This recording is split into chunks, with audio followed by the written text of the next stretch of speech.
everyone from all around the world. Today I have with me Gabe Lullo. Now, Gabe is the CEO of Alleyoop. I was almost going to say no, I'm not going to say that word.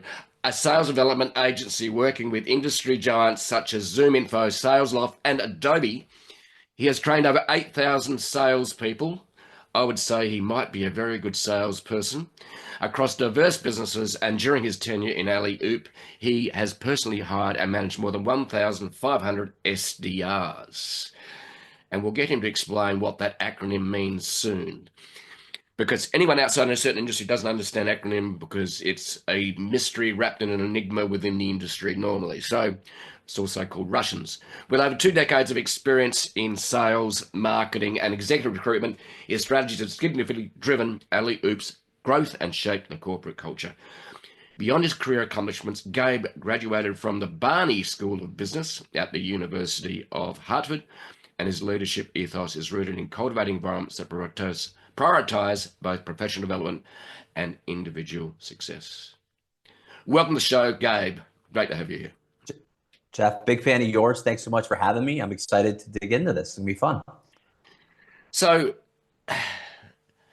you're in sales. Obviously, you learnt to sell before you taught other people to sell, right? And most people would rather basically run away with the circus and actually do sales. A bit like doing a public presentation, because it involves things like cold calling. Well, still does, I believe. I've done all that, and I know that 2 hours a day cold calling is like basically scraping your eyes with a razor blade. It requires commitment and attitude. So, Gabe, let me ask you this first question. What made you get into sales? Was it desperation or inspiration? Yeah, it's funny. It's a great question because I realized I can learn. I actually was good at sales when I was 11. I was doing a fundraiser to save our local aquarium, and we all had to sell T-shirts. And I convinced my uncle to buy like 10 of the very bad, overpriced, low quality T-shirt, 10 of them. And I was blown away. And I'm like, oh my God, I didn't lift anything heavy. I didn't get my hands dirty. I didn't hurt anything. And all I did was use my words and I made money. Like, this is kind of crazy. So that's when I got this knack for sales, and went to school for business. Unfortunately, 9/11 happened in my area. So I was under pressure of not finding a job. Everything was frozen. And so I started a business with my buddy's dad, and it turned into this agency that had a lot of success. So I kind of, like many, don't go to school for sales. I went to school for economics, and it's interesting because you walk into sales and you're like, oh wow, maybe this is an idea. And so that's how I fell into it, and then saw success. Yeah, it's a good job, and if you get it right, it can be. In other words, you actually can do very well based upon performance rather than just turning up a job, and no matter how good you are, you still get the same pay at the end of the week or the month. Right. Yeah. Yeah, I have a friend that's an accountant, and no matter how good or bad he does, he makes the same amount of money every year. Yeah. And me, I liked, hunting, and I liked going ahead and going out and going after it, and then, being in control of that paycheck. I mean, I was commission only for a long period of time, and Yeah. I've seen people crash and burn after 2 days, and then, if you get it right and you're good at it, sky's the limit. So it's very risky. It's definitely not for everybody, Yeah. as we all know. But if you get it right, you could do it well. Yeah. Yeah. My first sales job was a side hustle. Yeah. Yeah. I was a teacher and I earned really just crap money. And I decided to actually earn a bit of extra money. So I went more in 2 nights doing nighttime sales, selling subliminal suggestion tapes and stop smoking tapes. I made more in 2 nights than I made in 5 days as a teacher. And that for me, I went, wow, I get paid to do something. If I do it well, I get paid. And it's exactly right, just what you said. It's like, if I really nail this, the sky's the limit almost. Yeah. And I think it's the hunger and the desire, and I call it your why, right?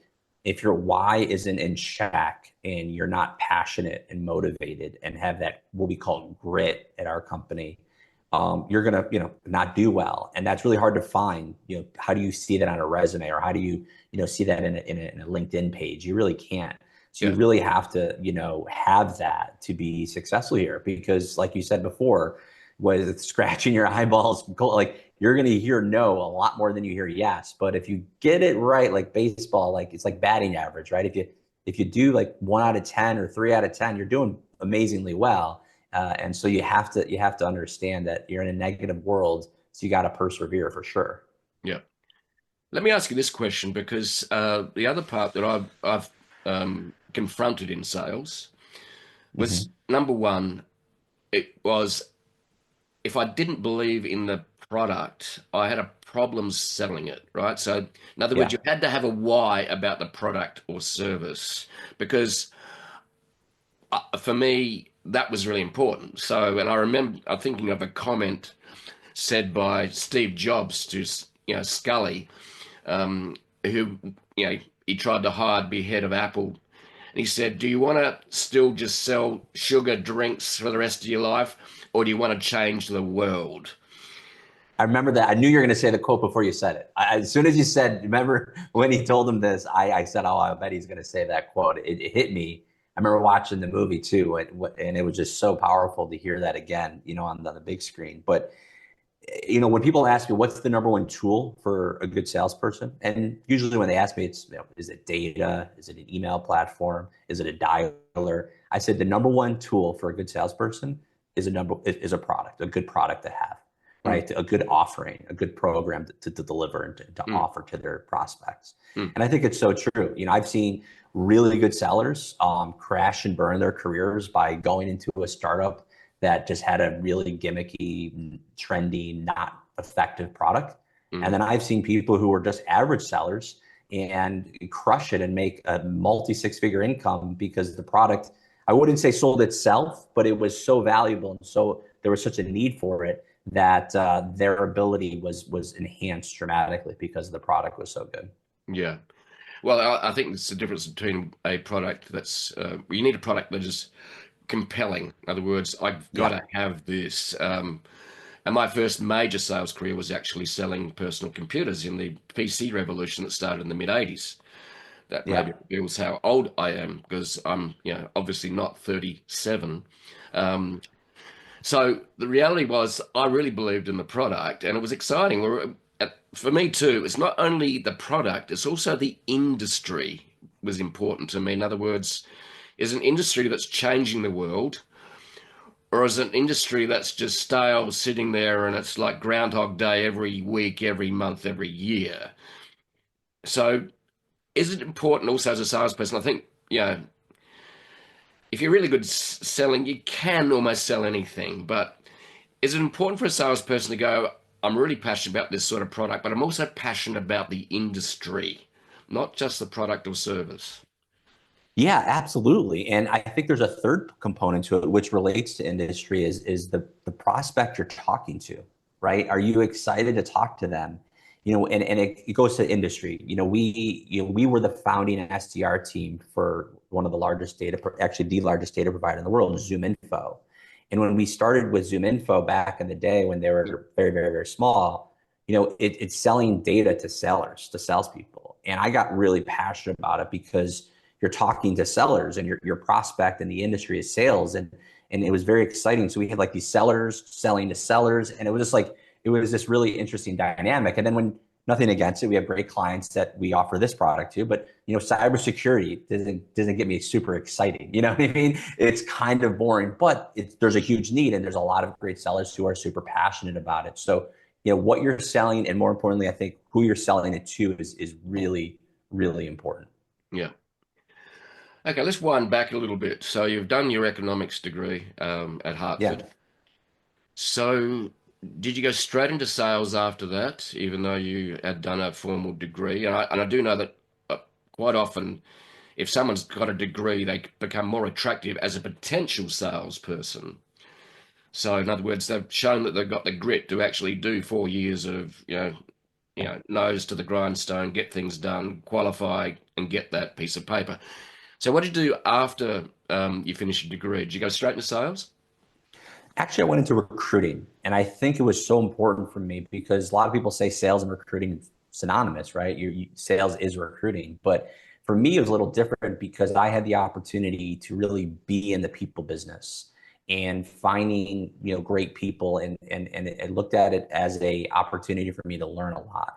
And so that was a great avenue for me to really do what I do today as CEO, because we're in the people business. Literally, our product is our people. We're a professional services Yeah. business. So who comes into our door and what the talent looks like for us is really my main job. And I think actually with Steve Jobs himself also has said, it's his job to find people that are smarter than himself, right? And then get out of their way. So recruiting taught me that, and that really what got me into the game of sales. And so that's where I started in my career. Right. So that was what, as in interviewing people, were you trying to actually find companies were you selling to the companies that want to Yeah. recruit people? Yeah, exactly. So I had a split desks and worked in a staffing business, executive recruitment, and in sales revenue. So CROs, CMOs, VPs of sales. And so half of my day was recruiting companies to sell. They obviously sell them our services that we can staff for them and find excellent talent. And the other half of my day was filling those positions. So that was all sales all day. And then again, recruiting sellers. So I learned a lot from them and what made them tick. Yeah. So that's where you started. So what was the Mhm. inspiration for, Alley-oop in terms of Yeah. when So you say, yeah, so you obviously were working for someone. yeah. Yeah. So And then when we went, when I went to Alley-oop and when we started this, it was interesting because you were mentioning about the SDR world. It's very unique. What does it mean? What's the title? Why is it? What's the acronym of it? So it's sales development rep. So about 15 years ago, companies started realizing, hey, what makes sense? It makes sense to not have our sellers spend 80% of their day prospecting when we're really judging them and paying them top dollar to do sales and demos and closing deals and negotiating and building relationships, but not sitting all day long setting up their calendar. not And then, not then, so not doing, in other words, not doing lead gen. yeah, exactly. And Mm. so we saw that there's all these amazing six-figure sellers spending all day long just doing lead gen. And not that they shouldn't be doing lead gen, but it shouldn't be 80% of their day, right? So the SDR role, which many companies prior to that looked at it as like appointment setters, but it's definitely more advanced than just that, was really born. And so we saw this as a way where we can offer SDR services as an actual professional service. And that's where Alley-oop came out of that idea. And Yep. again, the role itself is only about the same age as we have been in business, about 16 years. And so that's what we do, and that's what we specialize on. Right. So the world of selling and the way of and the tools required for selling have changed over the last 25 years. So Yeah. um, I grew up in a world where you had a telephone and you rang a landline and there was no internet.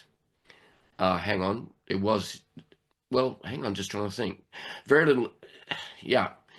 We had snail mail, we had fax machines, we had computers that weren't connected to each other quite often. So the world since the basically the rise of the web in the mid 90s, it's very different today. So what are some of the key tools that you deal with? And I know you've mentioned LinkedIn as an example as a great way for Mhm. basically, I suppose, getting the right leads rather than just picking up the phone. So what's the combination and process, I suppose, format that you have today? In other words, you talk about LinkedIn. So you obviously have a process that you teach that you found has worked in this modern age, the digital age. Yeah. Well, it has evolved so many times completely over the years. Right now, and just to date this, it's 2025, and our two words that we're using to bring things to market is calls and content. And what I mean by that is calls, literally still doing the phone calls. We're not using landlines and real physical phones. We're using AI parallel dialers to make 300, 400 dials at once throughout the day to connect with a lot of people without having to push any buttons other than hit play, and then they connect parties together. It's really advanced. So we're Wow. using software like that to minimize the delays of waiting for someone to pick up the phone, but still do it in a hyper personalized, hyper, not spray and pray type way, but a very strategic way. So there's dialers that allow us to do that. And the human to human phone call is still very, very alive today, even though many think that it may not be because we live in this digital world. That's really what cuts through the noise and actually gets the job done, frankly.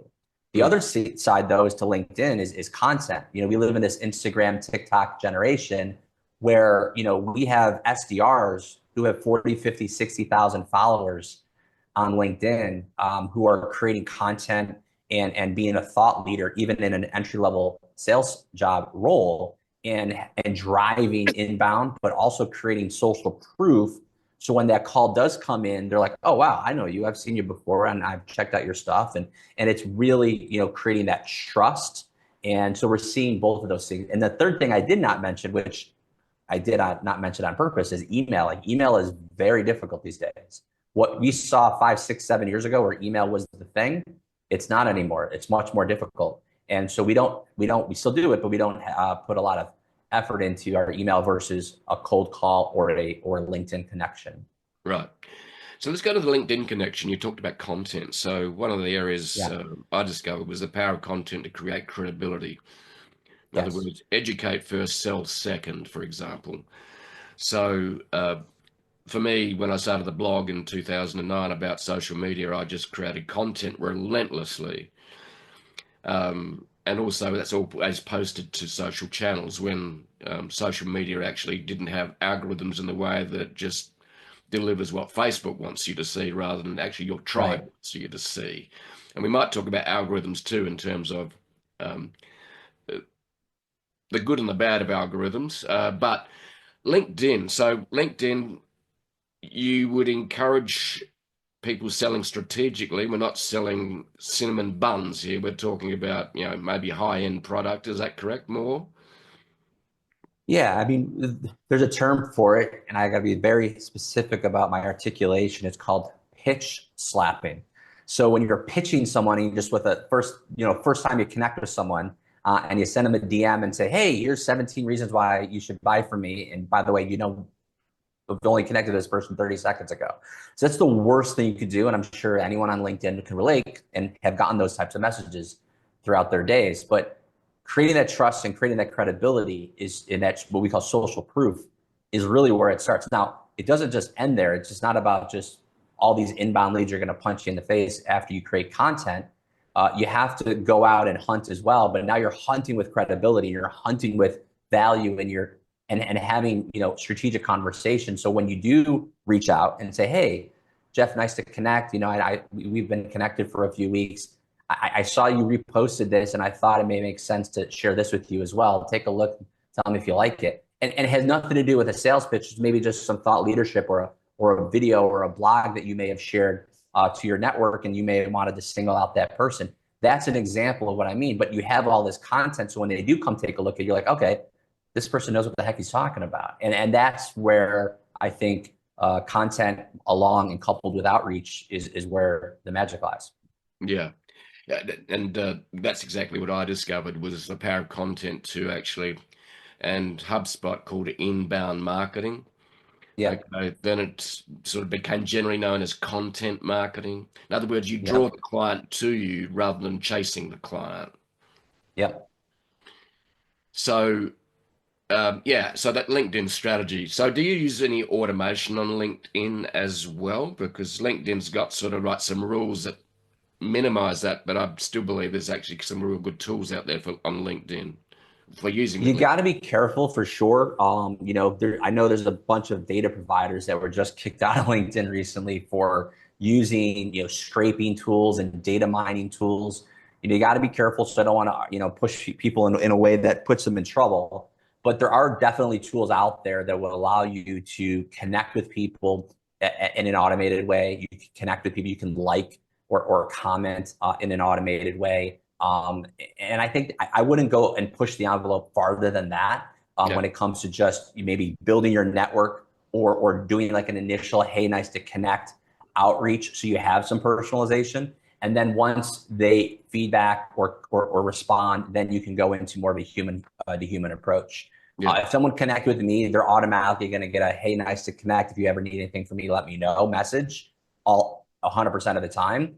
And it's very generic, but it gives them a sense of, hey, I'm accessible. You can reach out to me if you want to. Let's have a dialogue. But I'm not going to pepper them with a bunch of messages that they're just going to not be probably excited to get. Yeah, exactly. Yeah, so it's essentially about automation. I experimented with automation back in the early 90s, and it was fax automation. Uh, it was, I decided that if I could get 𝓀𝓪𝓻𝓷, which is a database, a contact database, I could get identified. So it basically was basically yellow pages put into a database. And I did a call to action using a loop paper on fax machine and sent it out overnight with a call to action. I automated with a fax machine on loop using a yellow pages contact list. So I mean, that's like Marketo and Pardot, like email automation, right? But just for a few generations earlier. But I mean, email is a great example. Like they've figured it out. I mean, that's why it's harder than ever, because it's so commoditized. Like literally anyone could sign up for an outreach or Salesloft license, and emails just start going out. There's a lot more advanced tools now to make it hyper relevant, hyper personalized, and that's I think the way to do it. But yeah, there's automation tools all day that you can pick and choose from that allow you to at mass connect with as many people as you like.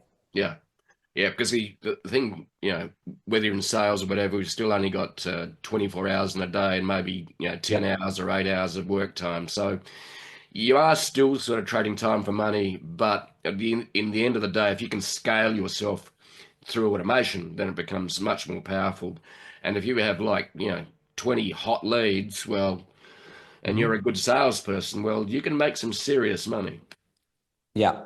And intent signals, that's what I look at as like intent, right? So it's not just about sending out the message. It's about, did they click on it? Did they read it? Did they forward it? Did they respond? How did they respond? Did they go to your website? Like there's a lot of things that you can see people doing all across your messaging that you're sending out that would all tie in together. And that's why we call it an omni-channel approach. A lot of people are like, I'm just going to do email, or I'm just going to do cold calling, or I'm just going to do content. It's you're building you're baking a cake. You need all the ingredients for the cake, and you got to do all of them. And yes, there may be one or two channels that are definitely more valuable, but if it's all synergistically working together, that's where the magic starts to happen. Yeah, exactly. So yeah, omni-channel. So trying to reach people on the web, you get them to subscribe to your email list. You basically post to TikTok or Instagram or Reels and do Reels. You do different media. Some people have got different modalities in terms of what media they like. Some like to watch, some like to listen, and some like to read. So you got all these modalities. So let's wind back to the start of Alleyoop. So did you go straight from recruitment to Alleyoop? You said it, or was I it? did, yeah. Yeah. So No, yeah, we're right into the business. Yep. okay. So when you're doing that, was there like an aha moment? You said, there's a real problem here. People aren't trained well enough, whatever. So did you see a problem that needed solving, which is quite often the start of a successful company, and went and solved it successfully? Is that what happened? Or how did Alleyoop, where was the inspiration for it?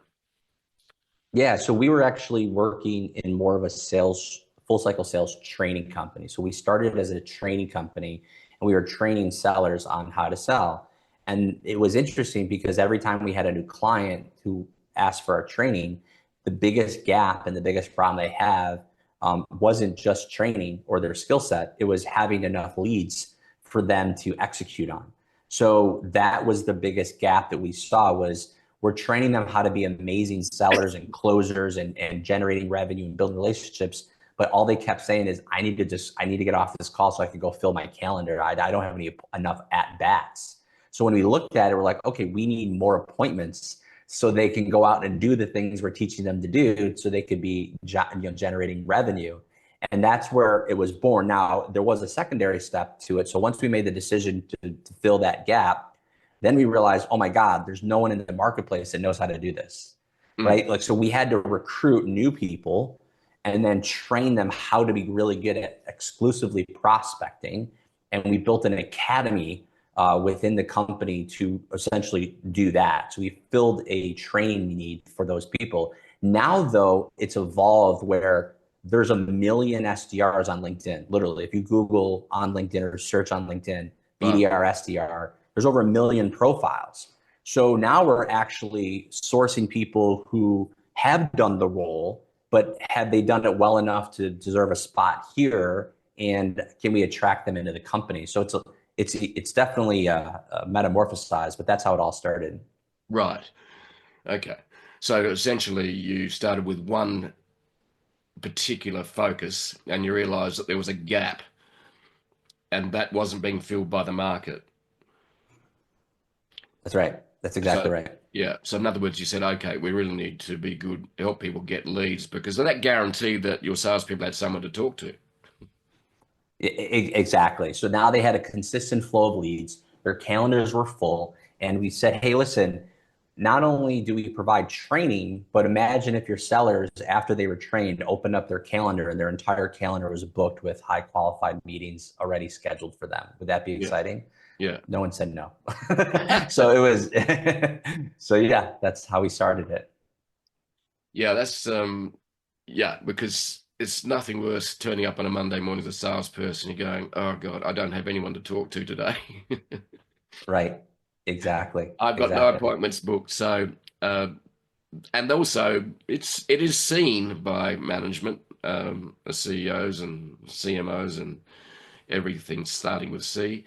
So the other part is let's talk a little bit about AI and its role within the process, I suppose, of what you're doing today.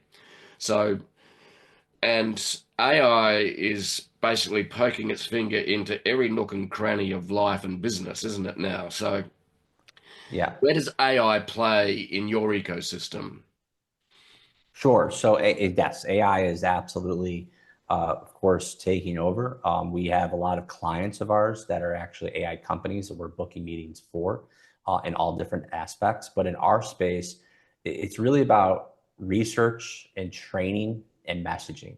So a couple things. We have an AI tool that actually scores all of our conversations. So when our sellers have communication and have these live conversations, we have AI listening to those conversations and scoring good call, bad call, and why, right? And providing real-time feedback through the AI engine so they can get better on the next one. So that's really an amazing tool. Secondly, we have great messaging. So when we're writing playbooks and email cadences and email sequences and messages, we use AI to really make sure that it's hitting home and we're using the best message available. And I would say the third one really is about research. Going into a call fully prepared. We see sellers all the time. Their biggest gap is they're living in the Zoom world these days, and they're going from meeting to meeting to meeting to meeting, and they have all these great appointments, but they don't do the due diligence, or they don't have the time to do the due diligence to go into those conversations with a lot of information. And we use AI as ways to truly understand who am I going to talk to and why they would be interested in my product or offering. Right. Yeah, and we are also seeing the rise of avatars, in a variety of formats. Mm-hmm. I just created a digital twin version of myself that I just feed in some text after I've trained it, and then it's me talking, and I've got a Yeah. deeper voice, and I have a slight English accent, which is actually quite cool, right? Yeah, that is awesome. Yeah. Yeah. I mean, again, and there's agents you can build. What we're using right now is like when we have new sellers who come in, they don't have the historical knowledge of other clients or campaigns we've worked with before. Mm. And it's very hard. We have all the data, but it's very hard for us to give them access to that because, again, there's a lot of historical knowledge. So we're building agents right now that our sellers can ask that's just exclusive to us. Hey, have we ever worked with a company like this before? And what was the result? And how did it go? And all these things. And AI can tell them what they need to hear so they can go onto that call and speak as if they've been working here for 10 years, but maybe they've only been working here for 2 years. So those Yeah. are really cool things we're looking into. Yeah. So there's the other question I have regarding AI and also your IP. You actually are developing and training, I'm sure, chatbots that have your IP embedded in them and frameworks that you Yeah, don't necessarily want to give away and put it on the open chatbot, ecosystem. So right. do you have you got applications that sit within, I suppose we call it a digital walled garden of on your server that you can use that is not sucked up by the content stealing platforms and monsters such as Microsoft and ChatGPT and Grok and Yeah. Genesis. So, do you have a walled garden for your IP for how you train your AI bots? We do, yeah. Our IT team does that. And we Yeah, are working with some companies that sell it that exact way.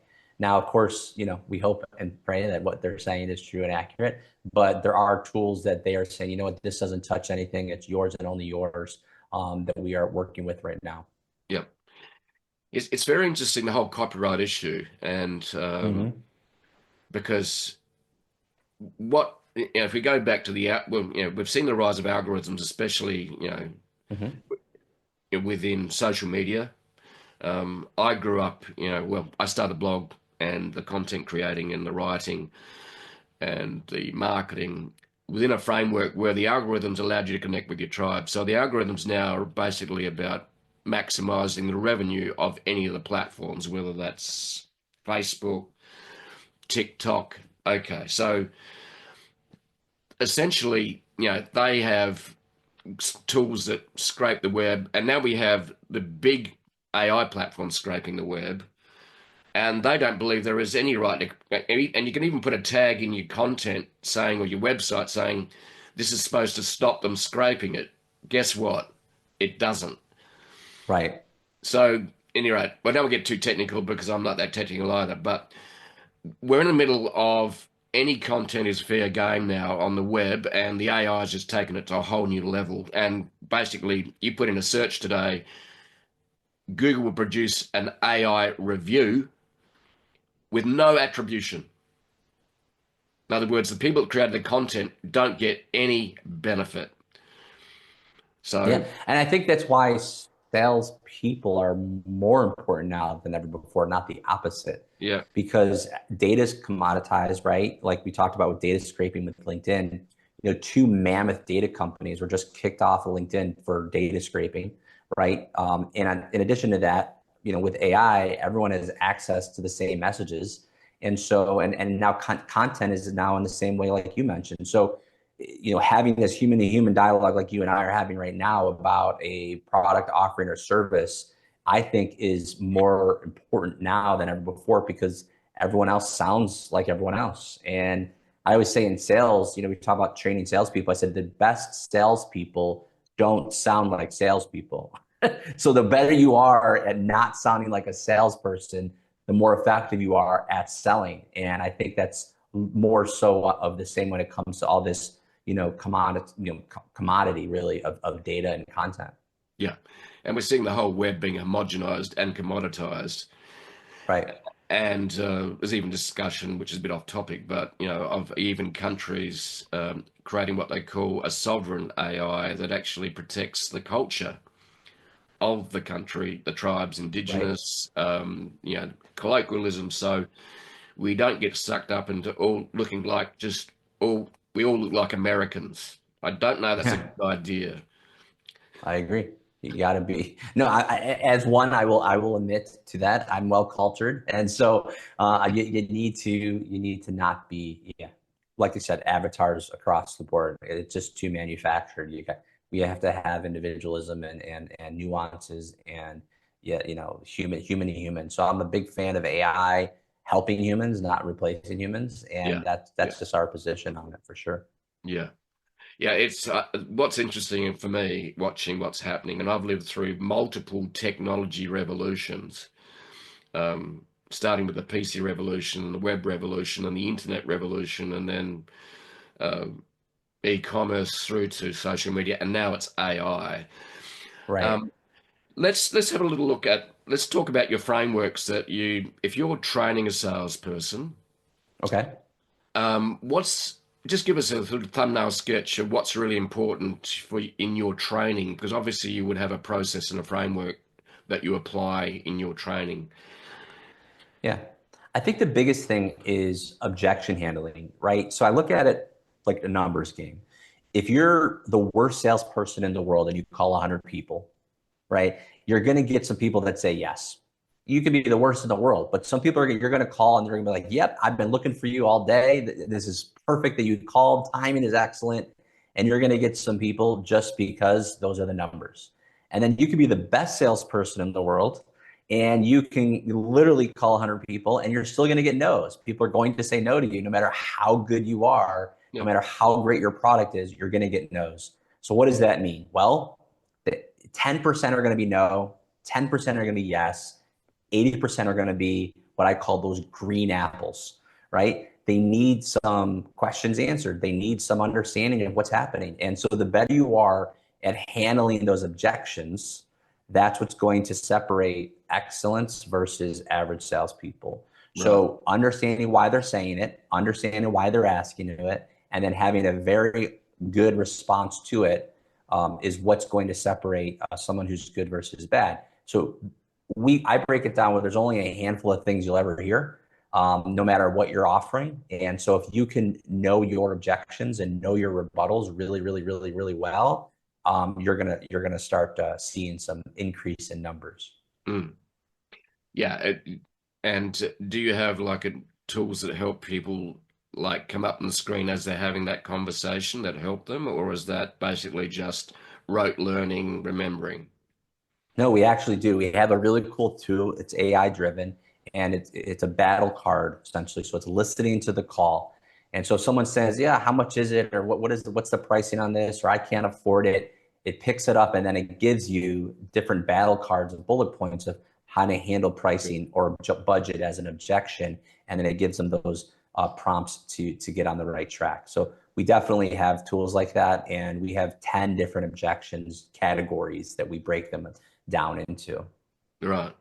So it's almost like having your own, I suppose, oracle on your shoulder, which is guiding you as you speak. Yeah, exactly. And that's how we want to look at it. Like, how do we get someone to sound like an expert in month two and not year two? And so if they can see what someone would say who's been here for 2 years right in front of them, that's exactly how we would want it to work. And we're building it. It's happening. It's working. And it's always getting better and it's exciting. Yeah. Yeah. So really, you're looking at AI and technology not to replace, but to assist. Yeah, absolutely. Yeah. You can never say never. Do you think that you might end up with interactive AI avatars that will be almost impossible to detect? Yeah, I do. I mean, I think one day you and I will be sitting on the beach and our avatars will do this podcast, right? I think that it's actually going to come and I think it's going to be there one day. Do I see it there right now or tomorrow? No, but is it going to be there in the future? Like I said, I can't predict it, but I don't see how it can't based on how we've seen it evolve just in recent times. Yeah. I have an idea, and I'm sure it's not mine, just mine, but Tell me, yeah, what is it going to be? yeah. Well, so I'm thinking, what does the future look like? Yeah, Because the machine is asking humans big questions, and one of them is, I think we're going to have a digital twin that'll be interactive, that will do all the hard work while you're actually having a tequila on the beach and talking to people like having a conversation. In other words, we hopefully the machine does the stuff we really don't want to do, while the real human does the stuff they really want to do as a value that actually is about having conversations. It's about catching up with friends. It's about making a difference in the world through community, right? So right. this is I don't know. It's but looking at where it's going, interactive AIs that you can ask a question and they're trained on your own content. And we've got thousands of articles on the site, so which could be our walled garden. But I really think that could happen. A digital interactive twin goes out and rules, does the work, makes the money, and it does it 24/7. It doesn't knock off. It doesn't take holidays. It never gets sick, as long as electricity's there to keep the server running.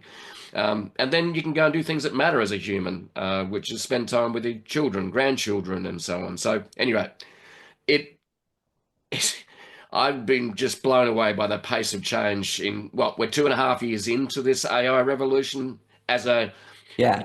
I mean, we're democratized closer process. to what you just said than we've ever been before. And I would love to do a podcast in a year from now with you again and see where we're at, because that's how fast it's moving. Yeah, And I do appreciate that. And I think you're right on the money. yeah. So I think we're going to live in parallel universes. They're going to be the digital version of you, and then it's going to be the real version of you. Um, Yeah. and I Well, you think, have better beaches, so it's okay. I'm gonna come from New York to your neck of the woods and hang mate, out. mate, have we got beaches here? We've got. I live just 800 meters away. Let's put that in uh, 500 yards, half a mile. Okay, Yeah, I'm going to talk American here. It's about that's all right. half a mile, um, 800 meters in Oz, metric. Yeah, I walk down to the beach, Bronny Beach, which is next to Bondi, which is the iconic. But I go for a dip there every day, and pretty well every day during summer, and even during winter. But yeah, we've got beaches, mate. I can tell you right now, it's they're kick ass. Let me put it that way. Yep, And yep. I know. That's awesome. That's awesome. okay, so just a couple of other things that I'm intrigued Sure. by. You you also provide services almost like fractional salespeople that go in and do the selling in a company, basically like outsourcing selling. Yeah. Tell us about that, uh, and how do you engage with a new customer to do that? I'm intrigued by both those questions. Yeah. So, what's interesting is it's not forever, right? So as an agency, we come in and say, listen, it's a startup company usually. They have some pretty smart people who've created a new product or new tool. They're not sellers themselves usually. And to them, they have to make this decision. Does it make sense to hire this expensive vice president of sales and then have them go out and tell them, hey, I want to build a team next and do it themselves? Or does it make sense to outsource that for a period of time, get it proven, understand the ICP, understand the features, get customer, prospect feedback, and drive it with a team that knows how to do this. And then eventually what they can do is actually buy out our campaign and bring it in-house. And so that's how we do it. We've done it countless times with some of the biggest brands out there. And, it's a really cool function that we can provide, founder-led companies, founder-led sales companies and startups this offering. Mm. Yes, because founders typically aren't salespeople. Today, they're actually more Right. like programmers That's right. that live in small dark rooms and sit in a gaming chair, don't they? Um, I mean, I think you just profiled a lot of our founders that we work with. And so, yes, it is exactly that. And that's really what this is designed for. I mean, if you think about it, right, if you're a startup and you're in that type of, personality type, you're going to hire a fractional CFO to do your books. You're going to hire a fractional, HR firm to do your recruiting. You're probably going to hire a fractional marketing agency to build your website. So you can hire a fractional sales team to generate leads and create revenue. So mm, that's how we do it. yeah, very cool.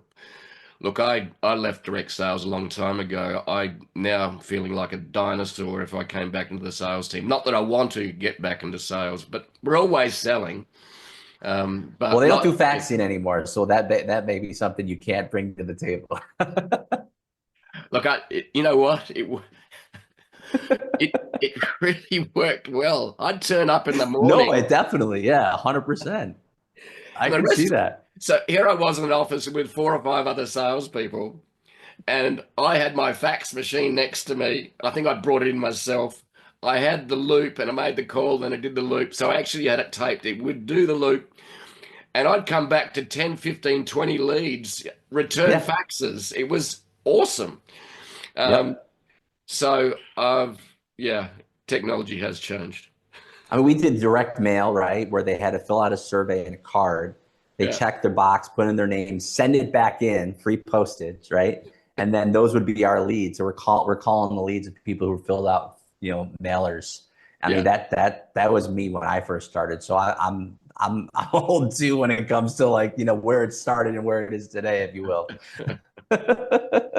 Yeah, and what does the future look like? It's both scary and also exciting all at the same time. And Yeah. I yeah, think it's exciting. I mean, yeah, a lot of people are, of course, fear, people fear what they don't understand. So there's a lot of nervousness. There's a lot of apprehension. I've seen teams fire their entire sellers, put in an AI bot, and then it crashed and burned, and then they're like literally out of business. you're I've right. seen it work as well. So it's like, you got to be careful. My recommendation always is A/B test everything, right? Yeah, A/B test it, let the data make the decision for you, yeah, and test it out. But yeah, it's exciting, and if you embrace what's happening right now and get excited about it, I think you could have a home run for sure. yeah. Yeah, for me, I'm a curious sort of guy, so I love reading and I read a lot of books, Yeah, and I'm actually scaling my reading by using ChatGPT to basically review a book in 1,000 pages, give me the points and also the actionable takeaways. And if I want to know a little bit more about, philosophy, or I want to do more about science, I feel like I've got a polymath sitting next to me that helps yep. me, become more intelligent. And also because I've got shit memory, um, and I'm getting a bit older, so you're going, okay, right, what was the name of that person I just met, last week? Um, Yep. so I would really like an implant just on memory would be enough almost to start with, but I'm not necessarily, but I'm not letting Musk go in there. Sorry, it's not going to happen. Right. Um, Well, so back when I was in school, the Cliff Notes version was the thing to buy, right? That was yeah, the summary version of all the books you had to read. So yeah, it's very much, we're definitely smarter for it, and we have access to information more than we've ever had, and I think it's awesome. yeah. We live in very exciting times. I think this is the biggest evolutionary change to humans in history. I have a question for you. Yep. What are your thoughts with all of this in mind Yeah. on the typical go to school, education, college, university path that I think is being challenged here in a big way? I think there's a good side and there's a bad side. I think that online learning and AI could actually be a lot better teacher than the average blow Joe professor. Yeah, But the flip side is one thing that machines can't do, and they're trying to do it, is actually real face-to-face communication and community.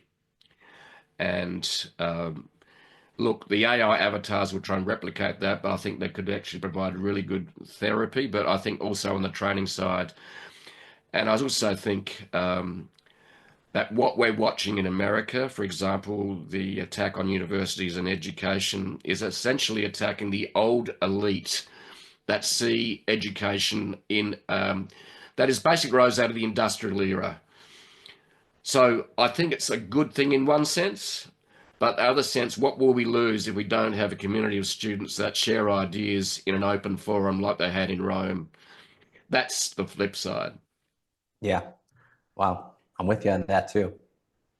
So I'm going to ask you one more question, Gabe, and Sure. I ask all my. So if you had all the money in the world and you woke up in the morning, what would you do every day that would excite you and fascinate you and bring you deep joy? Oh, wow. Well, I really like F1, Formula One. So Yeah, so do I. Yep.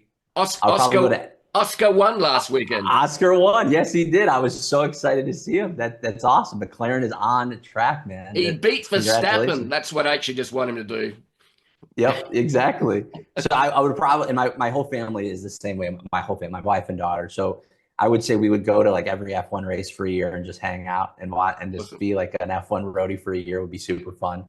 Yeah. My mom runs a soup kitchen in our local town and feeds 160 people, homeless people a day. So I would absolutely want to support that. Traveling to Australia, I've never been in your backyard, and so I'd definitely travel a lot more. And I really, these sellers that have come through my company, many of them have gone out and what we call Alleyoop alumni. They've gone out and started businesses. They've all gone become VPs, CEOs. So I really would like to start like a fund for people that are in the sales business that want to start their own business. And I would think that would be exciting. Yeah. It sounds to me like enjoying friends and family and community Yeah. around you. So at the end of the day, the true happiness arises out of shared experiences and people that you love and talking to, what it sounds like to So me. let's get the Jeff twin and the Gabe twin completely done so we can get those things done. Let's do it. Yeah, we could run 5 podcasts a day until we run out of Yeah. data. Yep. Content. All the leads come to us. I'll have our sellers call and get those appointments booked. Gabe, mate, it's been an absolute pleasure, and we've taken a few twists and turns, but we've kept pretty well on track, and that's good because I get easily distracted. I go from one room to the next and forget what I actually went there for sometimes, but that's okay. It's been great too. Thank you so much for having me, Jeff. I appreciate it. Hope your audience got some value, and I'm a big fan of yours, as I mentioned. So thank you for all that you do for the community and the content you create. Great. Thanks, Gabe. It's been absolute joy, mate. And this is having what I call deep, good conversations brings me a lot of joy. And I prefer a one-on-one rather than a one-to-many, essentially. So, yeah. And having conversations about things that matter is also very important. Agreed. Thank you, sir. Thank you.